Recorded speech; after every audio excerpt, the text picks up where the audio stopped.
여러분이 받으신 유인물에 색깔이 노란 색깔입니까? 여기에 그냥 글씨가 없는 그림만 그려진 도표가 있을 것입니다. 한번 보시기 바랍니다. 원래는 제가 여기 USB를 가지고 살 수 있었는데 큰 의미가 없겠더라고요. 그래서 이것을 출력해서 제가 이렇게 만든 것이거든요. 만들어서 여러분에게 드리는 것인데, 아마 이것을 가져가서 교회에서 성도들에게 신앙 교육을 할 때 신앙 교육의 가장 기본적인 것이 뭡니까? 구원입니다. 그렇죠? 여러분, 구원은 우리가 예수님 모시는 그날까지 모든 메시지 속에 단 한 번도 빠지면 됩니까? 안 됩니까? 안 됩니다. 목사님들이 하시는 설교 가운데 절대로 빠지지 말아야 할 부분이 누구를 선포하는 겁니까? 우리 구주 예수 그리스도를 선포합니다. 예수 그리스도의 무엇을요?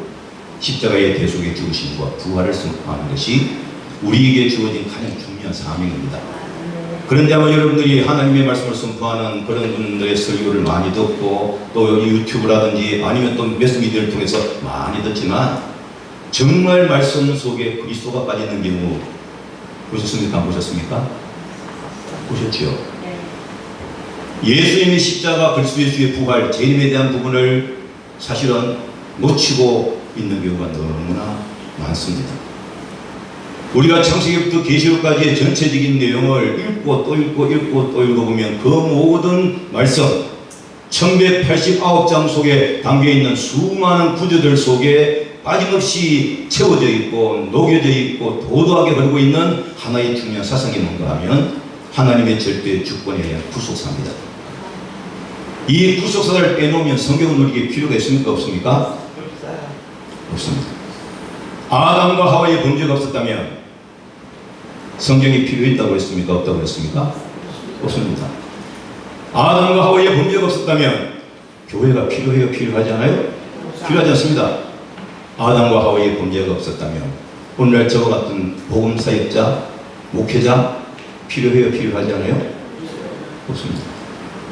그런데 아담과 하와의 범죄가 모든 사람을 죄인으로 만들었습니다. 그래서 에베소 2장을 보게 되면 바로 죄와 허물로 죽었던 우리라고 이야기하죠. 로마서 8장 10절에 7장 마지막에 사도 바울이 말하기를 오호라 나는 공고한 사람이로다 누가 이 사망의 법에서 나를 건져내랴 탄식하고 부르짖었던 이 사도 바울이 로마서 8장 1절과 2절에 가니까 그러므로 누구든지 그리스도 예수 안에 있는 자에게는 결코 뭐가 없어요? 정죄함이 없나니 이는 그리스도 예수 안에 있는 생명의 성령의 법이 죄와 사망의 법에 속이를 해박하였다. 그래서 그렇게 위대한 믿음의 사람이었던 사도 바울이 로마서 7장에서 오호라 나는 공고한 사람이로다 탄식할 때 그가 구원받지 못한 사람이었습니까? 아니잖아요.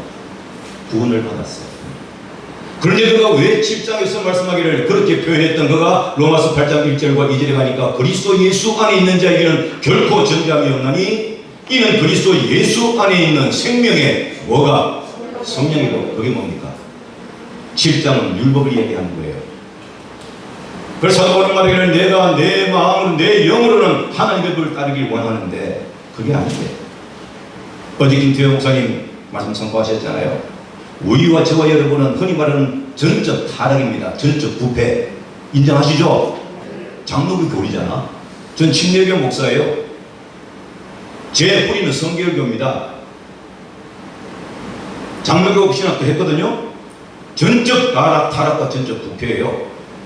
그게 바로 우리 인생이란 말입니다. 그러니까 내 속에 타고날 때부터 죄성을 가지고 태어나니 내가 아무리 생각을 바로 하려고 하고 바른 가치관과 바른 기준으로 내 인생을 경영해 나가고 삶을 살려고 한다 할지라도 7장의 사도 바울이 말하기를 내 속에 있는 또 다른 법이 죄의 법 아래로 끌어가요. 나를 절망과 좌절과 그리고 나가서 고통과 탄식의 수능으로 나를 끌고 들어가 내가 호흡조차 할 수 없게 만드는 그와 같은 것을 수시로 느끼게 되는 거예요. 그것이 저와 여러분의 인생이에요. 삶이에요. 그래서 목사라고요? 장로님이시라고요? 안수집사님, 권사님, 몇 대째 믿음 생활을 해온 믿음의 명문 가정과 가문의 후손들이라고요? 큰 소리 치지 마세요. 넘어지고 자빠지고 깨어지는 것 한순간이에요. 하나님 없다 부인할 수 있는 것이 우리의 모습이에요. 그렇기 때문에 우리가 항상 뭐라고 말합니까? 너희가 믿음에 있는가 너희 자신을 뭐하고? 시험하라. 거기에 뒤에는 중요한 문구가 있어요. 그리스도 예수께서 너희 안에, 누구 안에? 내 안에. 양승김이 안에, 차순금 안에, 박수영 안에. 양수영이던데. 양수영이 훨씬 잘 어울려요. 네. 잠깐 바뀌었어요. 네. 그러니까 안에 그리스도 예수께서 내 안에 계심을 정말 믿으십니까? 네. 믿으십니까? 네. 믿으시기를 주님의 이름으로 축원합니다. 진실로 진실로 내가 너에게 이르노니 내 말을 듣고 또 나를 보내신 이를 믿는 자는 영생을 얻는다. 심판에 이르지 아니하느니 어디로 옮겼다? 사망에서 생명으로 옮기셨다. 여러분, 요한복음은 특별복음이죠, 그죠? 공간복음에 들어가지 못하고 사복음서에 들어가지만 마태, 마가, 누가에 수록되어 있는 내용들이 거의 대부분 없어요. 그런데 사복음서 가운데 요한복음만큼 예수께서 하나님이시며 그리스도이시며 구세주이시고 참여주이시고 진리이시고 그리고 천하만민의 구주가 되신다는 사실을 정말 명확하게 분명하게 강력하게 선포하는 복음이 마태, 마가, 누가가 아니에요. 거기도 들어 있으나 그냥 에피타이저처럼 찔끔찔끔 들어가 있어요. 그런데 요한복음은 오롯이 예수님이 1장 1절부터 태초에 말씀이 계시니라. 이 말씀이 하나님과 함께 계셨으니 이 말씀이 곧 하나님이시다. 곧 말하며 빛으로 오신 예수님, 진리이신 예수님, 그리스도 예수를 통해서만이 구원받는 그 놀라운 진리를 세상에 알지 못하는 복음의 비밀을 강력하게 선포하는 복음서가 요한복음이에요. 그 요한복음 속에서 주님께서 말씀하십니다. 내 말을 듣고. 누구의 말입니까? 우리 구주 예수 그리스도의 말씀입니다. 그리고 나 보내시를 믿는 자 누굽니까? 성부 하나님. 그 사람은 영생을 얻었나니 뭐 한다고요? 심판에 이르지 않아 영생의 은총을 얻고 구원을 받고 하나님의 아들과 딸로서의 복을 누리며 살아가는 복된 존재가 될 수 있다는 거예요. 이 진리가 교회 속에서 저는 끊임없이 선포되었다고 생각합니다. 저는 출신이 성결교이기 때문에 아주 고리게 꼬맹이 때부터 사등복음을 수도 없이 들었어요. 중생, 성결, 신유, 재림. 첫 번째가 중생이에요. 절간에서 말하는 중생이 아니고 크라우드, 무리가 아니고요. 뭡니까? 중생. 리제너레이션. 그러니까 거듭남이에요. 다시 나는 것이에요. 본 어게인이라고 이야기해요. 본 어게인. 예? 말합니다. 이렇게 표현합니다. 다양하게 표현을 하는데 이 중생이 뭡니까? 다시 날 중자예요. 우리가 학교에서 한자를 배울 때는 배우는 뜻이 딱 하나예요. 무거울 중자라고 써요. 무거울 중자. 근데 그것이 또 다른 뜻이 뭔가 하면 다시 중자예요. 다시. 그래서 중생이 첫 번째 교리였어요. 그 다음에 성결이고요. 그 다음에 신유이고요. 그 다음에 재림이에요. 복음을 점진적으로 그렇게 표현해 준 것이에요. 전 침묵이 신앙하는 사람입니다. 침묵은 목사입니다. 우리 한국에 들어가 있는 대부분 교단에서 사용하는 공과부터 시작해가지고 CCC부터 비롯해서 또 나아가서 이 뭡니까? 어린이 전도협회 교단을 거의 대부분 다 침묵을 가지고 왔어요. 왜냐? 그것들이 거의 대부분 다 어디에 포커스를 맞추고 있는가 하면 구원의 포커스를 맞췄어요. 그래서 바로 CCC에 있는 테스트에 대한 그 믿음의 관과 구원도 똑같은 내용이에요. 이건 제가 신학교에서 이 젊을 때 신학교를 졸업하고 20대 때 신학교 통역 번역할 때 쓴 거예요. 이게. 제가 만든 것이 아니에요. 지금 한 4, 5년 전쯤에 안 됐네. 10년 전에 10년. 10년 전에 천국 간 놀면 존슨이라고 하는 선교사님을 교수를 제가 통역을 했거든요. 제가 처음 통역한 교수였어요. 그래서 월화수목금 일주일에 하루에 4시간씩 강의 통역을 했어요. 그때에 그분과 함께 이렇게 상의 어머니 만들어서 만든 거예요. 이게 만들었어요. 여러분이 봐주신 여기 있는 내용 같은 경우는 이거 있죠. 파란색. 거기는 좀 세분화시켜 놨는데요. 이것들은 제가 거기에 또 붙여서 만드는 것이에요. 그래서 우리 한국에서도 교회에서도 부흥할 때도 이 설교를 많이 강의를 많이 해요. 그리고 신학교에서도 강의를 많이 하고 외국에 나가서 강의할 때는 거의 필수적으로 합니다. 이 과정을. 왜냐하면 텍스트를 가지고 강의를 하고 시간을 특별 시간 내서 이것을 한 2시간을 강의를 해요. 한 시간만 할 수 없는 거예요. 근데 여러분들이 드린 첫 번째 배제 붙입니다. 이름 붙이면 돼요. 저는 그렇게 설교하고 강의를 했어요. 예수와 에덴 동산. 여러분 교회 속에 들어가는 거 아니에요. 그런데 성경을 연구하다 보게 되면 우리 주님께서도 그러셨고 침례왕도 그러셨고 사도베드도 그러셨고 스데반집사도 그러셨고 그들의 메시지 속에 빼놓지 않는 핵심적인 단어가 있어요. 그게 뭔가 하면 회개예요. 여러분 구약 성경에 하나님이 선자를 보내실 때 그 선자들을 통하여서 이 범죄하고 우상 숭배하고 배역하고 하나님을 떠나고 불순종했던 그 백성들을 향하여 선자를 보낼 때에 끊임없이 선포했던 어구가 있어요. 단어가 있어요. 그게 뭐죠? 회개 안 해요. 떠납니다. 돌아와라. 돌아오라. 돌아오라. 돌이키라. 많아요, 적어요? 엄청나게 많습니다. 회개가 뭡니까? 돌이킬 회개자. 아멘. 순수한 우리 어구로 말하기를 돌아오라 돌아오라 돌이키라 돌이키라 너희가 돌아오면 내가 너희로 돌아가리라 너희가 돌이키면 나도 돌이키리라. 그 좋은 예가 어디 있습니까? 요나서에 보게 되면 니느웨 백성들이 하나님 범죄했을 때 요나가 하나님 앞에 징계를 받고 물고기 뱃속에 들어갔다가 회개함으로 토해내셨어요. 토해내게 하셨어요. 그가 나아가 2장 1절에 보니까 다시 그를 소명하여 사명을 주셨어요. 사명을 주시고 그에게 가서 바로 내가 이 성을 40일 후면 무너지게 할 터이니 하고 경고를 해요. 사흘 길을 가야 될 그 길을 요나는 성경에 이렇게 말합니다. 그 니느웨가 큰 성읍이라 사흘 길이더라. 그런데 며칠 갔습니까? 하루 길밖에 가지 않았어요. 하루 길밖에 안 갔어요. 사명 제대로 감당했나요? 아니면 하다 말았나요? 하다는 것처럼 보이잖아요. 그래서 저는 그것을 가지고 하루길의 기적이라는 제목으로 설교를 했습니다. 하나님의 명령을 받고 순복하며 나아가는 것 같았던 이 요나가 사흘 길을 가야 되는데 하루 길만 가서 선포했더니 그 말씀을 들었던 백성들이 듣고 통회하고 자복하고 그 말이 왕의 귀에까지 들리게 되어졌고 그 말 들은 왕이 이게 무슨 헛소리야 하고 무시해버리고 짓밟아 버린 것이 아니라 왕 스스로가 먼저 솔선수범하여 하나님 앞에 회개합니다. 왕복을 벗고 베옷을 입고 죄를 뒤집어 쓰고 우물백관을 통하여 전 백성에게 선포하기를 뭐라고 얘기합니까? 오늘부터 우리는 모두가 다 뭐하자? 단식하자. 금식 아닙니다. 단식이에요. 단식하자. 물도 마시지 말자. 심지어 우리 모두 다 베옷을 입자. 누구에게까지? 말 못하는 미물들, 강아지들. 요즘 펫들이 얼마나 많아요, 그죠? 그래서 여러분, 펫들이 입는 옷이 어디서 온 줄 압니까? 요나서에서 왔어요. 요나서에 나오는 개들에게, 짐승들에게 옷을 입히란 말을 벤치마킹 해가지고 옷 입힌 거예요. 박수영 목사님. 아니, 박수영 목사님. 바뀌었어요, 다시. 그렇게 된 거예요. 미끈한 거잖아. 여러분, 짐승은 음식을 먹지 않을 수가 없어요. 반드시 먹여야 돼요. 어느 가정에 펫을 기르는 것뿐만이 아니라 가정의 가축을 먹여도요. 그것에 매인 놈들은 절대로 이해를 못해요. 제 처가가 과수원하면서 소도 키웠거든요. 어디 못하는 거예요. 반드시 먹여야 돼요. 우리나라는 지금은 그나마 여러분 법이 좀 강화됐죠, 그죠?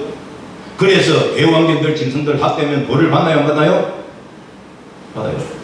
그런데 이놈은 정부가 하는 짓거리가 뭐라고 했느냐? 낙태는 무한 낙태를 허용하겠다는 법안을 만들려고 하고 있어요. 아니 짐승은 조금 그렇게 먹이 제대로 안 주고 방치해 놨다고 짐승 학대죄로 그렇게 벌리겠다고 하면서 가정을 이룬 여인이 낙태를 하는데 그 낙태를 무한정 허용하다니 사람입니까? 개돼지입니까? 하나님의 창조의 섭리를 정면으로 벗은 악한 행동이잖아요. 그런데 그 당시에 이 짐승들에게 옷을 입혔다니까 음식을 먹이지 않았다니까요. 그 아우성이 얼마나 대단했을까. 그런데 성경은 이렇게 말씀해요. 니느웨의 왕으로부터 백성까지 하나님 앞에 돌아왔어. 돌이켜서 성경이 말합니다. 여호와 하나님이 그들의 돌이키심을 보시고 하나님께서 그 성을 40일에 멸하시겠다는 당신의 뜻을 돌이키셨더라. 그래서 구약 신구약 성경 속에 아주 가득하게 담겨있는 의구가 뭔가 하면 아까 여러분들이 첫 번째 들어가신 대로 회개입니다. 그래서 진노형이 첫 번째 메시지가 회개하라 천국이 가까웠다. 우리 구주 예수 그리스도의 첫 번째 메시지가 회개하라 천국이 가까웠다. 사도 베드로가 너희가 너희 죄를 회개하고 예수를 믿고 그리고 성령을 받아라. 구원을 받아라. 그러면 너희에게 유쾌하게 되는 날이 이를 것이다. 우리 이야기 했잖아요.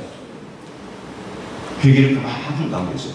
서도한 집사님도 사도행전 6장 7장에 그와 같은 논조의 말씀을 선포하다가 그 말씀을 향하여 귀를 듣고 귀를 막고 이를 갈며 멱살을 잡고 성 밖으로 끌어내어 돌로 쳐 죽이는 사람들의 분노에 돌에 맞아 순교하셨지만 사도 베드로의 설교나 서도한 집사님의 설교나 다 같은 내용이었어요. 예수께서 그리스도이십니다. 우리의 조상대대로 지금 우리까지 하나님 앞에 얼마나 끔찍하고 엄청난 죄를 지었는가를 그들 향해서 지적하는 거예요. 꾸짖는 거예요. 책망하는 거예요. 그리고 회개하라, 돌이키라, 구원받자. 그거였어요. 자, 여기 보게 되면 이 첫 번째 내용 속에, 그림 속에 보이시죠? 저는 여기 하나 여러분들 바릅니다. 폭, 푹 들어가는 웅덩이가 있죠. 그렇죠? 맨홀 있잖아, 맨홀, 블랙홀. 있어요, 없어요? 있잖아요.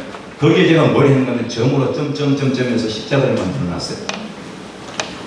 왜 점점점점이냐? 이것은 그냥 여러분에게 보여주기 위한 그림이에요.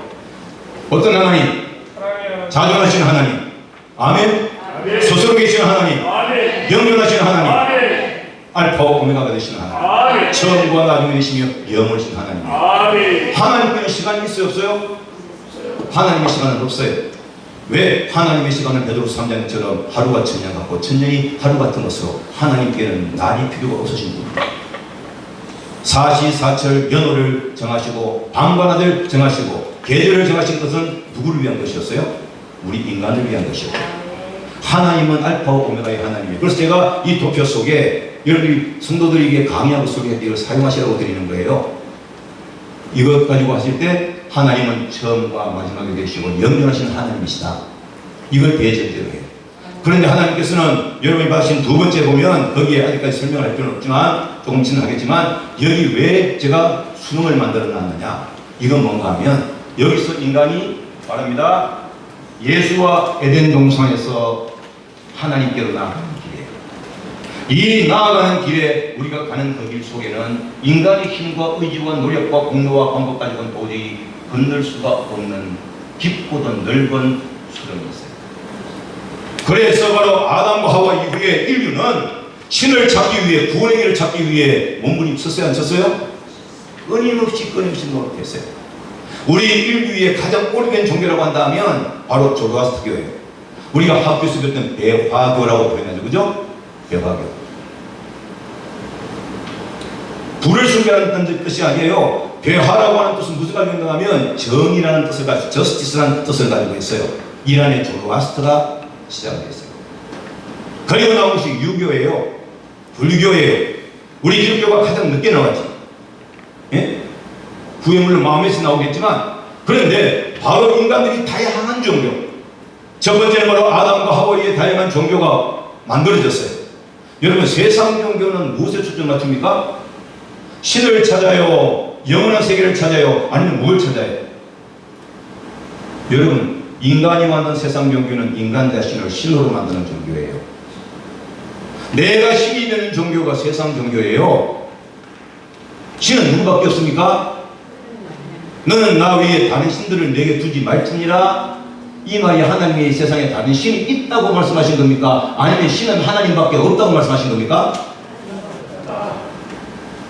마귀가 신입니까? 마귀가 신이에요? 아니요. 우주 만물의 신은 누구밖에 없어요? 그게 어디 나와요?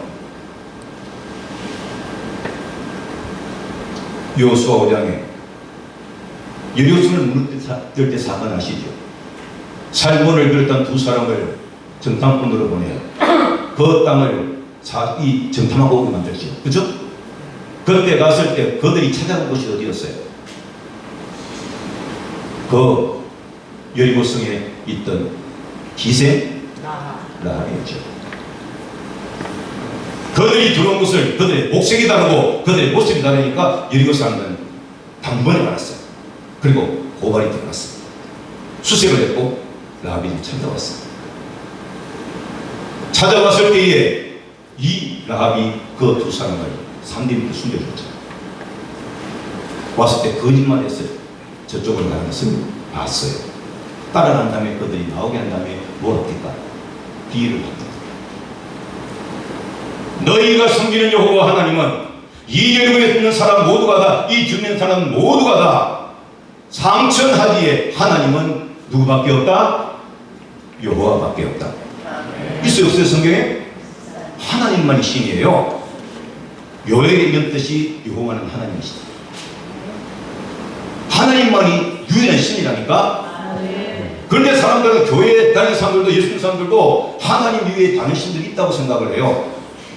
그 생각부터 먼저 고쳐야 돼요. 신은 오직 한 분. 누구밖에?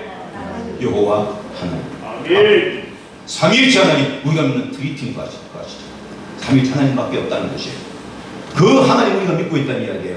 그런데 인간들은 바로 아담과 하와의 범죄에 의해 이미 저주받은 존재였고 죄값으로 죽은 자들이었고 추방된 자들이기 때문에 그들 나름대로 무엇인가 살 준비를 해야지. 구원에 대한 갈망을 가졌어요. 구원받기 위해 다양한 방법과 루트를 사용했죠.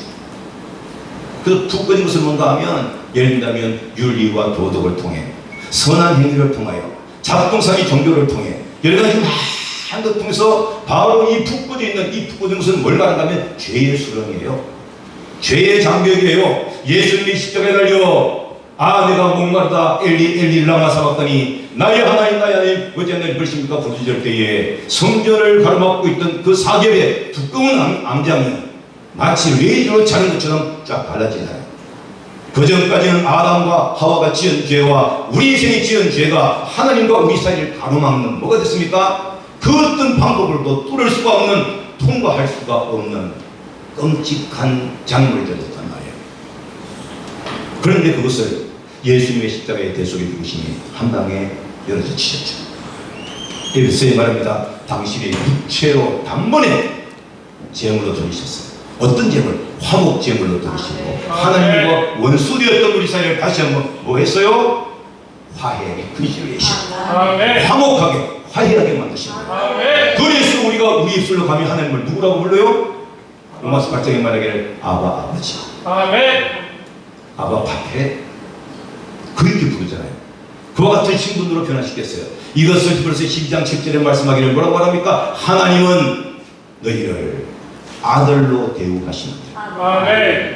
거기 2장 7절에 중요한 의구가 나와요. 너희가 징계를 받을 때 참아야 되는데 참아야 되는 이유는 너희가 하나님의 아들로 대우하시는 분이 너희 아버지시기 때문에. 자식이 잘못되면 꾸짖지 않는 부모가 있느냐? 자식이 그러게도 불순종하고 고집부리면 매를 때리지 않는 부모가 있느냐? 그런 부모가 아니죠. 어떻게 보면. 그래서 잠언서에 말씀하기를 마땅히 행할 길을 아이에게 가르치라고 했어요. 그러면서 자식을 차마 초달하지 못하는 자, 회추리로 징계하며 훈계하지 못하는 자는 그 아이의 영혼을 미워하는 자라. 그 아이를 징계하되 근실이 할지니라. 주의 훈계와 법도로 영육할지니라. 이렇게 말씀했어요. 이게 하나님의 가르침이에요.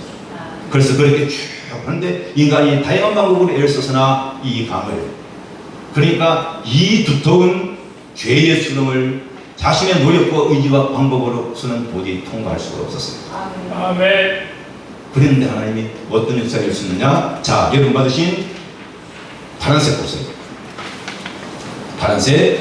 결국은 제가 쭉 밑에다가 여러 가지 많은 단어를 써놨습니다. 첫 번째 한번 보시죠. 첫 번째 시작. 선택. 이건 어떻게 보면 선택이라고 하는 관점에 있어서는 장로교의 교리예요. 그렇죠? 맞나요? 박수영 목사님, 보통 생각하세요? 하나님의 절대 주권에 의한 선택. 믿으시죠? 여기 혹시 감리교나 성결교나 나사렛이나 구세군이나 순복음에 계시는 분 계십니까? 우리가 신학사상을 말하면 하나님의 구원론, 선택론에 대해서 말할 때에 뭐가 나옵니까? 흔히 말하는 켈빈이죠. 알미니안이즘 나오죠. 그죠? 여기서 결혼할 시간도 없고 할 필요도 없어요. 저는 이 둘이 정말 조합이 잘 돼가지고 원전피를 만들 수 있는 유일한 방법이라고 생각해요. 칼빈 사상이 완벽한 것도 아니고 알미니안주의가 완벽하게 틀린 것도 아니다. 칼빈의 사상이 훨씬 더 성경적이에요. 알미니안 사상보다 훨씬 더 성경 속에 등장해 있는 거기에 대한 설명과 표현이 압도적으로 많아요. 비율로 치면 거의 한 많게 말하면 9대 1 정도, 적게 말하면 7대 3 정도의 알미니안 사상을 끌어올 수 있는 것도 속에 들어있어요. 근데 그 70% 이상이 바로 하나님의 절대 주권에 대한 선택이라는 사실은 거의 대부분 다 부정하지 않아요. 인정을 해요. 이 선택의 교리가 참 중요해요. 선택의 교리, 이것은 전적으로 누구의 영역이에요? 누구의 영역이죠? 하나님의 영역이에요. 제가 왜 여기에서 말씀드리기를 누구를 위한 것인가 이 말을 우리가 고민하는 마음으로 준비해서 함께 나눈 줄 압니까? 목사님들 세계 속에 예수를 믿지 않고 구원받지 못한 목사님들이 많을까요? 적을까요? 김봉열 목사님, 많다고 생각하세요? 적다고 생각하세요? 거의 많아. 거의 다 구원받았다? 구원받았다고요? 우리나라 목사님들은요, 다른 나라에 비해서 저는 훨씬 순도가 높다고 생각해요. 어떤 다른 나라냐? 유럽 같은 데, 독일 같은 나라. 저는 많은 사람들을 만났습니다. 많은 나라에서. 복음이 없는 교회 많아요. 독일요? 목사님들이 우리가 흔히 말하는 국교라고 그래요. 영국 성공교회를 우리가 앵글리칸 처치라고 그러죠. 그죠? 영국 국교. 우리 성공회입니다. 독일은 루터리안 처치입니다. 정부에서는 바로 국민들에게 인두세라고 하거든요. 종교세를 보여요. 그리고 그 목사님들은 신학을 전공한 목사님들도 있지만 신학을 전공하지 않고 사회학을 전공했다는 사람들이 공무원처럼 시험을 봐서 그 직책을 얻은 사람들이 많아요. 그들에게는 복음이 중요하지 않아요. 그들에게는 전도도 중요하지 않고 그들에게는 설교도 중요하지 않아요. 그 직분이에요. 그러면 내가 아무것도 하지 않아도 그냥 딱 매월 때가 되면 따박따박 월급이 나와요. 따박따박. 그런데 독일에서 그나마 살아 움직이는 교회가 어떤 교회냐? 정부의 지원과 정부의 보호를 전혀 받지 못하는 앵글리칸 처치가 아닌, 루터리안 처치가 아닌 그런 교회들은요, 말 그대로 열심히 전도하고 복음 전파하고 목사를 하지 않으면 먹고 살 수가 없어요. 그런 상황이에요. 그러면 한번 생각해 보십시다. 저와 여러분처럼 하나님께서 정하신 그와 같은 한국 기독교의 기준에 따라서, 규율에 따라서 정해진 기간 동안 신학교에 가서 공부를 하고 또한 여러 가지 많은 교육과 연수와 훈련을 받고 그리고 또한 단독 사역을 한 다음에 나이가 정해진 이후에 때가 된 다음에 과정을 거쳐서 목사수를 받은 분들과 그냥 세상 한문학지에서 시험을 봐가지고 합격을 해서 그냥 임명되어 목사가 된 사람들과 차이가 있을까요? 없을까요? 엄청난 차이가 있어요. 그래서 대한민국 국민들은 복 있는 사람이에요. 그리고 저 아프리카 쪽이나 동남아 저 다른 나라 있죠? 가면 신학을 하지 않고도요, 나이 10몇 살밖에 안 된 아이들, 20살들이요, 목사 나이들이 많아요. 목사 나이들이. 심지어 10살 아래때도 있어요. 왜냐? 그들에게 신학교라는 것이 제대로 없어요. 신학 교육이 없어요. 선교사님들이 가고 사역자들이 가서 사역하고 헌신하고 중승하고 봉사할 때 그 자리에서 놀라운 역사를 체험하는 거야. 그래서 영적인 깊은 속에 들어가게 되어지고 신령한 체험을 하게 되어지고 이런저런 환상을 보고 이런저런 능력과 것을 체험하게 됐을 때 이것이 흔히 말하는 대로 말 그대로 고백이 되어지고 드러나게 되어지면 그런 사람들 자체가요, 일종의 사역자로 피팅이 돼요. 아마 2000년대 초반쯤에 우리 한국에 아프리카에서 흑인 목사들이 많이 왔죠. 남원에 있는 지금 하노이가 있는 우리하고 함께 목사님 기억하시대요. 서병목 목사. 서병열 목사님하고 조윤기 목사님하고 동기인데 남원에서 제일 큰 교회예요. 남원 중앙교회. 그 교회인데 그 친구가 하노이가 있는데 저한테 그러더라고요. 목사님, 우리 교회에 아프리카에서 흑인 목사가 왔는데 안수하고 기도했더니 3%가 뭐가 됐어요? 상프라가 금프라가 됐대. 이런 얘기 안 들어보셨어요? 진짜 순이하시네. 제가 그랬어요. 무슨 그 소리야? 아니 상프라가 어떻게 금리빨이 될 수가 있냐고. 다 입장하고 사라져 버렸잖아요. 그런 일이 비일비재해요. 왜 그럴까요? 하나님의 말씀에 바로 서있지 못하게 되어지면 이상한 모습들이 나오게 되어 있다는 이야기예요. 그래서 제가 보는 바는 한국에서도 외국에서도 거의 대부분 신학생 아니면 목사님들이에요. 그리고 교회 중직들 교육을 해요. 하는데 이걸 왜 반드시 다루는가 하면 다 목사님 반대로 구원받지 못하는 분들도 많지만 구원받는 분들도 많잖아요. 그 가운데는 정말 안타깝게도 너무나 많이 구원받지 못한 목사님들 많다는 거예요. 2020년도 제가 방콕에서 세계 문자 올림픽 MC를 했어요. 그때 미국에서 김 목사라고 하는 사람이 왔는데 그 당시에 자기가 미국에 있을 때 미국에서 뭐 했냐면 기독교계에서 종교 리서치를 했어요. 센서스를 했어요. 저한테 한 말이 충격이었어요. 교회의 중직들, 목사님들로부터 중직들 비롯해서 일반 성도까지 구원관에 대해서 설문을 했대요. 부활에 대해서 예수님의 십자가에 대속해 주심과 부활과 재림에 대한 내용을 설문했는데요. 제일 응답 중에 답이 틀린 답이 많이 나옵니다. 계층이 어딜까요? 전 충격받았어요. 뭔 소리? 그래도 목사님인데 그랬어요. 아니요. 이건 정확하게 나는 데이터입니다. 목사님들이 제일 적었대요. 장로님들이 제일 적었대. 장로님들은 우리나라만 많아요. 우리나라 목사님들이 간 나라들의 교회들만 장로님들이지 그렇기 때문에 장로님들 별로 없어요.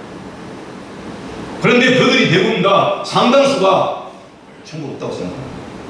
우리나라 목사님들도 한번 제가 하나님의 저에게 저는 그런 기도 안 해봐서 하나님 제가 저들 속에 들어가서 저 심령 속에 들어가 정말 저 사람이 예수 믿고 구원받은 사람인지 예수님의 십자가에 대속해 죽으심과 부활하심과 재림하시는 것이 정말 진리이고 하나님의 약속이고 사실이라는 사실을 확실하게 믿고 있는지 보여주십시오. 그것은 어쩌다 한 번씩 구하고 싶을 때가 있어요.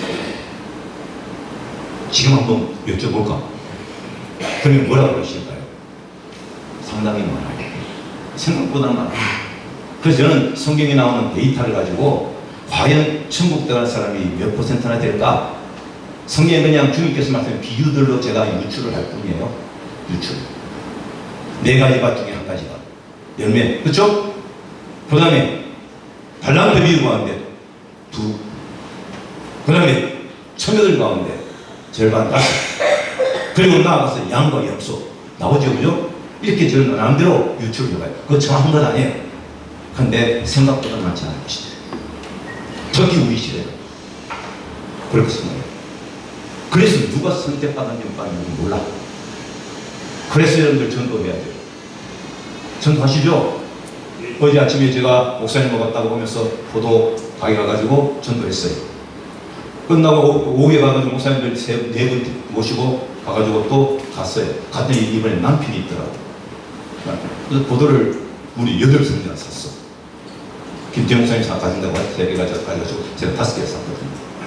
그래서 저는 이거 아까 제가 이 부인한테 전도했는데 예수 믿으세요? 남편이 물었더니 부인은 좀 수줍어하면서 대답을 안 했거든요. 왜 이랬는데 이 양반 저 개토릭이에요. 우리 집안이 아주 강력한 열정이 있었거든요. 제가 뭐라 했을까요? 제 육촌 동생이요. 개톨릭이 지금 최고 인기 스타예요. 한번 쳐보세요. 개톨릭 방송에 보면 양 스테파노. 서울 본청에 있어요. 로마 유학 간다. 내 육촌 동생이 개톨릭 사제예요. 개톨릭이 중요한 것이 아니고 예수 믿어야 돼요. 꼭 예수 믿어요. 이랬다니까. 그래서 예수와 믿는 동생을 써봤다. 아, 거기요? 그러더라고. 어제 제가 2분 정도 했어요. 같은 집에다가. 왜? 그것도 만남도 하나님께서 만나게 해준 것이니까. 그걸 존중했어요. 여러분, 선택은 누가 받는지 몰라요. 그 누가 선택받는지 모르기 때문에 선택해야 되는데요. 예. 하십시다. 선택받으시는 분 믿으십니까? 저는 몰라요. 그건 하나님의 절대 주권이에요. 그래서 바로 야곱과 에서와 야곱이 태어났을 때 하나님은 내가 에서는 버렸고 큰 자는 미워하였고 야곱은 사랑하였다. 한 말. 그거 사람들이 많이 논쟁거리로 만들어요. 어리석은 논쟁이에요. 하나님의 절대 주권에 의한, 아니 하나님의 전지성에 기초한 절대 주권에 의했을 때 누가 감히 거기에 시비를 걸어요? 그럴 수가 없잖아요. 그 다음에 두 번째가 선택에 의한 다음에 우리가 주님께로 나오는 과정이 있어요. 여기 보게 되면, 자, 보십시다.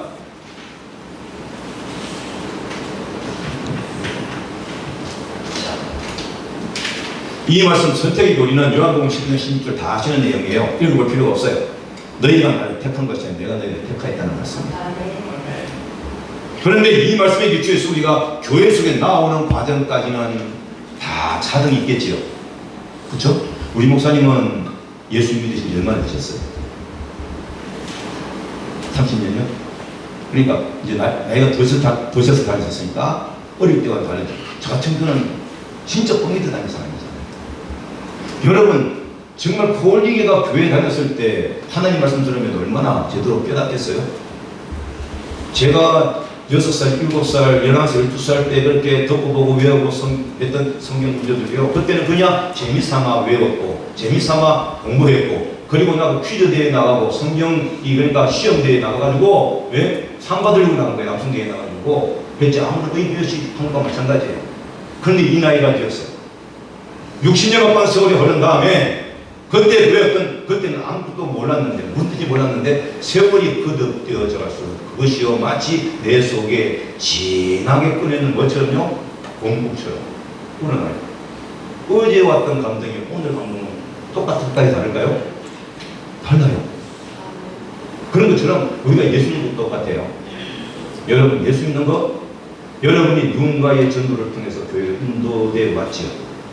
그때가 소명이라고 부르시는데요. 소명은 콜링이라고 부르잖아요. 불러내셨다는 뜻이에요. 불러내셨다. 그래서 하나님이 저 이름 부르신 게 언제인지 몰라요. 누군가를 통해 여러분들이 전도받으셨다면 그 자체가 참 놀라운 일이고 감사한 일이고, 여러분을 교회로 나오게끔 인도해 주신 이끌은 그분들에게 정말 감사해야 해요. 지금 생각하신다면 오늘 설교 듣고 돌아가셔서 나중에 만났을 때 꼭 밥 좀 사세요. 선물도 드리세요. 정말 고맙다고, 정말 감사하다고. 여기 주는 중요한 말씀이 뭡니까? 마가복음 3장 13절 15절 어떤 이야기예요? 예수님이 제자들을 부르신 사건이에요. 예수께서 따릅니다. 자기의 뜻대로 제자를 부르셨어요. 부르시고 따릅니다. 자기와 함께 있게 하시며 하늘나라 복음도 전하시고 귀신도 쫓아내게 하게 하시며 그림이에요. 하나님의 부르심이에요. 로마서 8장 28절 30절 우리가 알려니와 하나님을 사랑하는 자, 곧 그 뜻대로 만약 부르심을 입은 자. 아멘. 하나님께 부르심을 입은 자, 그 소명의 때가 언제인지 알지 못하지만 소명 그 자체로 구원받은 것은 아니에요. 오늘 초점은 마지막 이 내용이에요. 나머지 여기 나오는 것 한 번씩 보시면 따릅니다. 칭의, 양자, 성화, 견인, 영화. 이거는 그냥 읽으시면 되는 내용이고요. 그리고 여기 중요한 게 뭔가 회개와 믿음과 중생이에요. 이 세 가지를 잠깐 나누려고 그러는데, 자 보십시다. 회개, 사도행전 37절 제가 말씀드렸죠. 사도 베드로가 말씀을 선포합니다. 유대인을 두려워하여 한 집에 숨어서 문에 빗장을 지르고 벌벌 떨며 두려워하여 그랬던 것들을 지금 찾아오셨습니다. 그리고 그들을 향해 숨을 한 번 내쉬시며 너희에게 평강이 있을지어다 라고 말씀하셨어요. 그런데 그때 그 자리에 한 사람이 없었어요. 누가요? 디두모 도마가 없었어요. 그가 돌아왔을 때 사도들이 말하기를 주님 부활하셨어. 우리 있는 곳에 오셨어. 우리가 우리를 향하여 너희에게 평강이 있을지어다. 성령을 받으라 하신 말씀 너희가 들었어 했더니 도마가 뭐라고 말합니다. 무슨 소리? 죽은 사람이 어찌 살았다 일어나, 죽었다 살아나 불가능하지. 아니야, 살아나셨어. 그래? 그렇다면 주님 다시 오셔서 내게 보여주셔야지. 오시면 내가 그분의 못자국에 손을 넣고 손가락을 넣고 창자에 내 손을 넣고 대민하여 만져본다면 믿을 거야 하고 말했는데 8일 뒤에 주님이 그 속에 다시 서세요. 다시 인사를 하시고, 그리고 도마야 왔어. 와라 내 못자국에 손가락을 넣어보고 장자국에 손을 넣어. 그리고 믿음 없는 자가 되지 말고 뭐가 되라? 믿는 자가 되라. 아멘. 도마가 만져봤다 하지 않았다 기록 없어요. 저는 만져봤었다고 생각해요. 왜? 그는 현실주의자입니다. 이성주의자입니다. 그런데 그가 주님을 뽑습니다. 나의 주시오 나의 하나님이십니다. 도마에 네가 나를 본고로 믿느냐? 보지 못하고 믿는 자가 복이 있다. 아멘. 그 보지 못하고 믿는 자가 누굽니까? 박주영 목사님. 아멘. 박성님이 아까 바꿨습니다. 박성님 목사입니다. 박성님 목사. 저는 신기한 게 있어요. 바로 예수님이 살아계신 전에 내가 죽었다가 다시 살아날 거야. 너희보다 먼저 갈릴리로 갈 거야. 주님이 여러 차례 말씀했는데 예수님께서 죽으신 지 채 40시간 되지 않았다고 말씀드렸죠. 그때 주님이 부활하셨는데 막달라 마리아와 다른 마리아와 또 일단의 여인들이 예수님의 무덤을 보고 예수님의 몸에 향품을 얻었던 그 기회에 찾아봤을 때 예수님의 무덤이 이미 비어 있었어요. 근데 그게 제가 항상 머릿속에 이 의문이 생기는 거 하면 왜 그 자리에 예수님의 어머니 마리아는 없었을까? 생각해 보셨나요? 고민해 보셨어요? 안 해보셨어요? 저 생각 많이 했어요. 왜 그게 안 계셨을까? 그때 마리아 아주 많은 나이 아니에요. 우리 이 자리에 오면 연기스트야. 그죠? 아, 저기 있구나. 92년생 형제가 하나 있구나. 93년생. 60 안 됐어요. 많아야 되고 나서는 50 초반 정도예요. 물론 그때는 지금에 비하면 훨씬 이 시대가 평균 수명이 낮은 때니까 그나마 어린아가지. 우리 앞에 쓰면 뭐예요? 정범이지. 그죠? 이게 안 왔어요. 저 정말 궁금해요. 왜? 예수님이 말씀들을 하실 때마다 이 마리아는 딱 두 번을 말했지만 이렇게 기록을 해요. 마리아는 그 말씀을 마음에 두었더라, 마음에 두었더라. 이렇게 말해요. 아멘.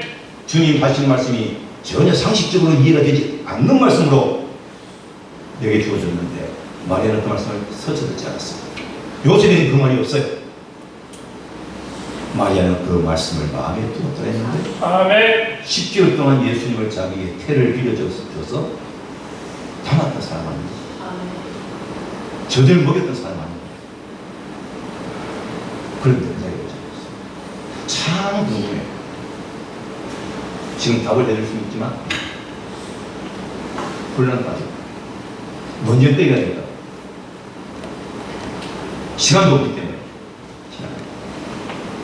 여러분 여기 나오는 내용을 보시다 말씀하기를 바로 소명이라는 것 자체가 정말 중요하다는 거예요. 그리고 부름받은 다음에 첫 번째는 회개예요. 너희가 너희 죄를 회개하고 예수를 믿고 신뢰를 받아라. 세례를 받아라. 그리하면 너희가 뭘 얻어요? 여러분 물어보십시다. 우리는 구원을 뭐로 받죠? 뭐로 받아요? 고충환 목사님, 오통지역의 합동천 목사님, 구원을 뭐로 받아요?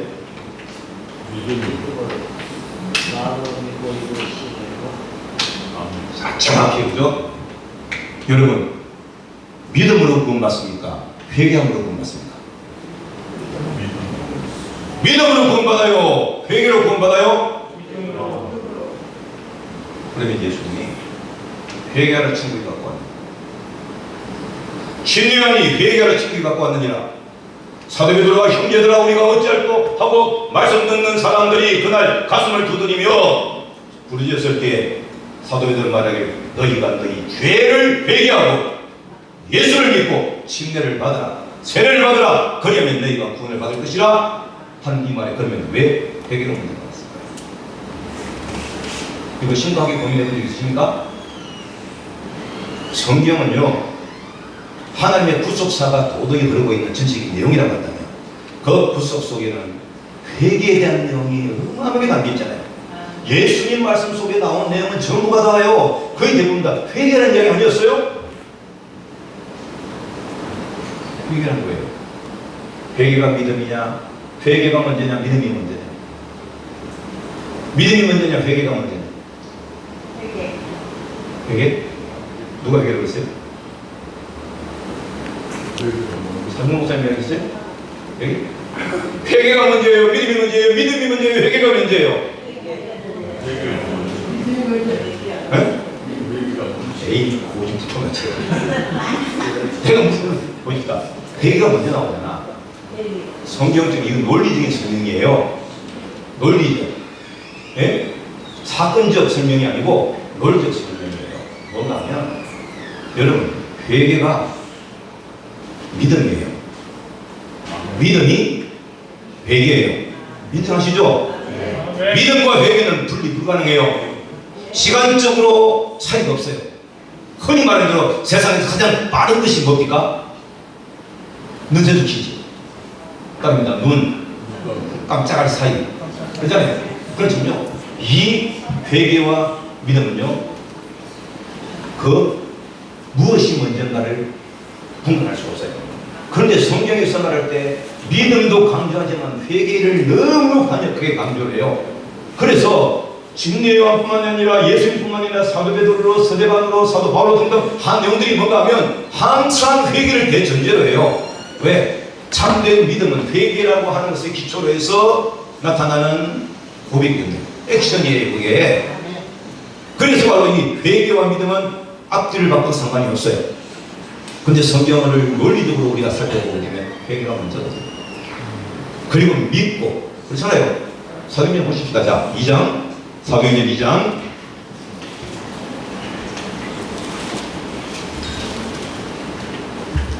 (2장) 37절 38절을 보시겠습니다. 사도행전 2장 37절 38절 시작.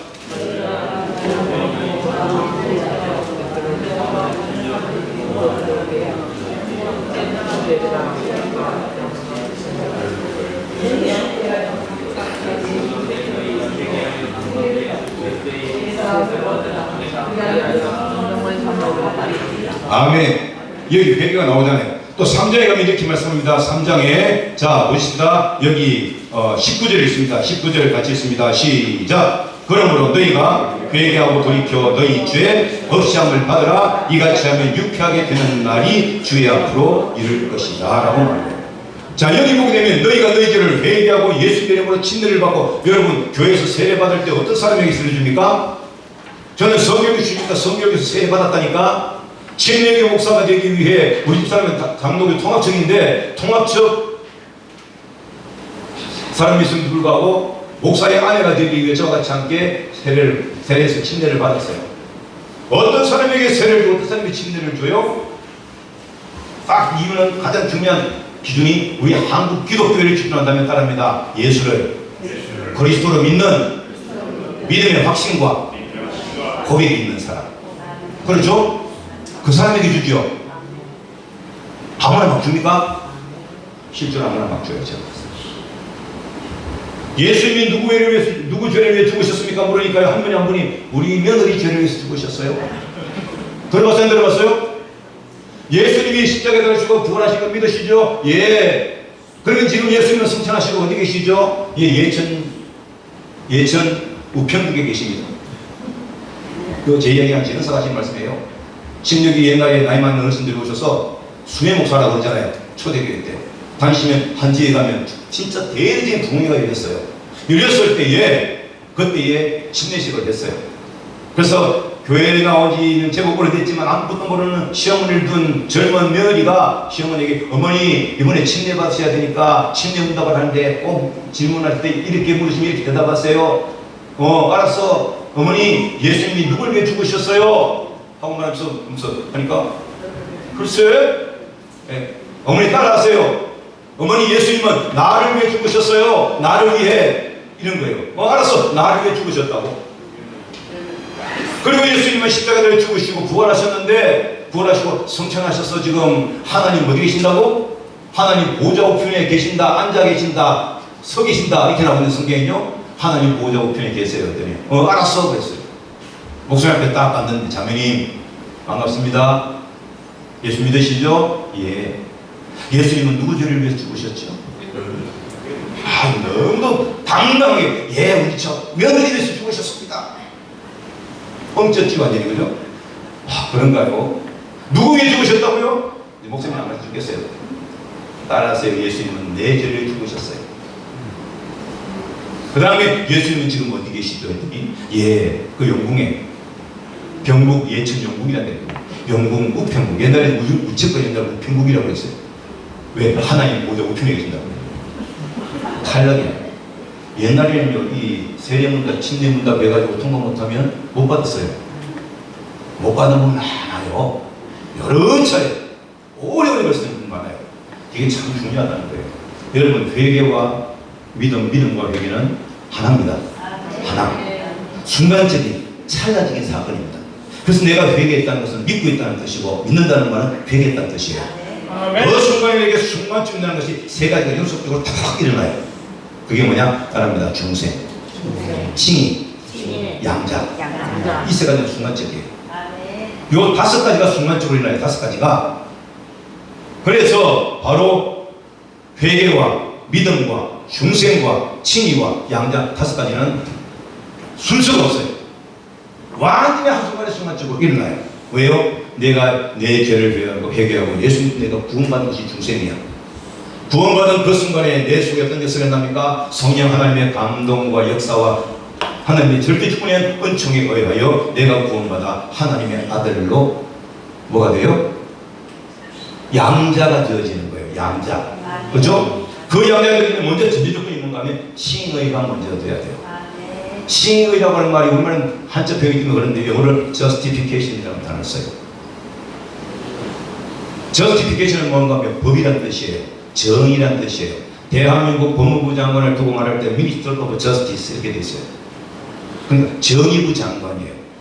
법을 다루는 장관, 공의의 장관이에요. 그러니까 이것은 정의라고 하는 말은 뭔가 하면 칭이란 말은 법적 용어예요. 하나님께서 내가 내 죄를 회개하고 예수님을 믿고 그리고 나가서 거듭나는 그 순간에 하나님이 마치 최종적인 재판관이 되어져 가지고 재판관이 뭘 두드립니까? 뭘 두드려요? 그 이름이 갑자기 생각이 안 나. 예? 법정에 두드리는 게 있잖아요. 지금선이 뭐라고 안 하는 게 지금 안 떠올라요. 터 좀 아주 이상한 이름이야. 이상한 이름. 개벽다기 같은 이름이에요. 그런데 땅 두드리는 거예요. 김나연은 이 순간에 의입니다. 회개하고 예수님과 구원받아 하나님의 딸이 되었다 선포할 때 바로 의롭게 됐습니다. 의롭게 된 사람만이 하나님의 아들딸 될 수 있잖아요. 천국 누가 가요? 죄 없는 사람이 가죠. 죄 없어지는 회개에 되고 믿어야 되잖아요. 이 다섯 가지가 있죠.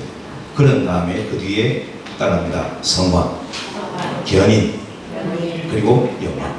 성화는 여러분 우리가 지금 계속 이루어지고 있습니다. 이걸 점진적인 성화라고 해요. 그런데 최종적인 성화가 와요. 그게 뭔가 하면 우리가 생명 끝나는 그날에 우리 주께서 재림하시는 그날에 천국에 하나님 앞에 갔을 때 그때 우리 구주 예수 그리스도의 거룩하신 같이 우리가 온전해지는 역사가 있어요. 그래서 점진적인 그리고 나가서 최종적인 파이널 글로리피케이션이라고 해서 그게 생겨나요. 근데 그 중간에 뭐가 있느냐? 영화와 그리고 성화 사이에 견인이 있어요. 견인, 경고할 견자 그리고 오래 참을 인자예요. 저는 거기에다 끌 인자까지 넣었어요. 왜냐? 우리가 예수 믿고 구원받아 살지만 누구를 위한 것이라고 말할 때 제대로 못할 때 많아요. 제가 저 자신을 봐도 하나님 영광 위에 산다고 비교적 발버둥치고 힘쓰고 애쓰고 무릎 꿇고 노력하고 열심히 한다고 하는데 문득문득 뒤돌아보게 되면 이렇게밖에 못하나? 정말 내가 하나님 앞에 바르게 하고 있는가? 하고 자괴감을 느낄 때가 많아요. 금식했다고 했잖아. 스가랴 7장에 보니까 150년 동안 1000번 넘는 금식을 했단 말이에요. 1000번인 거예요. 근데 그 금식이 너희가 한 금식이 나를 위한 것이냐? 나를 위한 것이냐? 나를 위한 것이 아니라 묻잖아요. 우리가 하나님 위한 것이 아니라 나를 위한 것으로 먹을 때가 많다는 거예요. 그러면 넘어지죠. 깨어지죠. 자빠지죠. 어제 김정수를 로마서를 쭉 이야기했어요. 로마서 많이 읽으세요. 좀 로마서를 거의 다 외우는데 읽고 또 한번 묵상해 보세요. 성경 중에 이 신약 성경의 가장 중요한 부분이 하나가 로마서입니다. 우리 인간이 얼마나 전적으로 무능하고 전적으로 타락되고 정말 돌이킬 수 없는 죄인이라 깨닫게 될 거예요. 그게 우리가 육체이면 내약한 존재이거든요. 그때마다 우리가 넘어지면 사람 같으면 버려요. 포기해요. 짐승의 세계를 보면 막 어디 가다가 그냥 딱 넘어지면 도피시켜버려요. 그렇죠? 뒤돌아보지 않아요. 전쟁터에도 전쟁을 하다가 누군가가 중상을 입혀야 되고 퇴각을 해야 되는데 방해를 되면 죽여달라고 하고 죽이고 가요. 그런데 우리 하나님은 그러지 않았어요. 우리를 향해 따릅니다. 오래 참으신 하나님.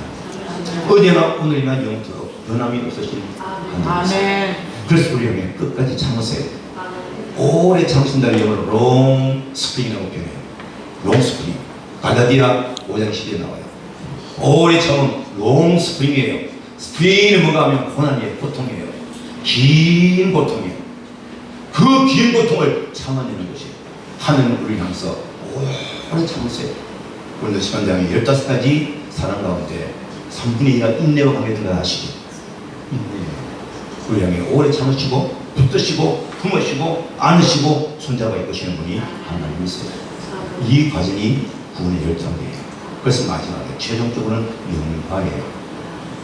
너희 믿음의 시련이 불로 인도하여도 없어질 것보다 더 귀하여 우리 구주 예수 그리스도에 나타나실 때 칭찬과 영광과 무엇을 종기를 얻게 하려 합니다. 영광이에요. 이 연총이 저어렵고 되어지기를 주님의 이름으로 축원합니다. 예. 오래 강해야 될 내용인데 그냥 여러분들이 가져가 사용하시라고 사실은 만들어 가지고 왔어요. 교회 가셔서 이걸 가지고 여기 있는 승리부터 한번 쭉 찾아보시고요. 제가 예어제기 말씀하거든요. 하는데 이건 교사님 제가 가지고 있고 그 속에다 성경 구절을 다 가르쳐서 기록하셔가지고 성도들에게 이거 잘 가르쳐 주시면 계속 똑바로 믿는데 큰 도움이 됩니다. 왜? 성경을 제대로 알 수 있게 될 테니까. 그래서 구원으로의 초대. 제가 군산교수 7일 사회 갈 때 이 내용에 설교했어요. 1시간 45분짜리. 1시간 45분이에요. 그걸 가지고 설교를 했어요. 요약해서 했는데 아마 목회하는데도 성도들 신앙 교육하고 구원 상담을 하고 큰 도움이 되도록 있습니다. 잘 사용하고 유익하게 바랍니다.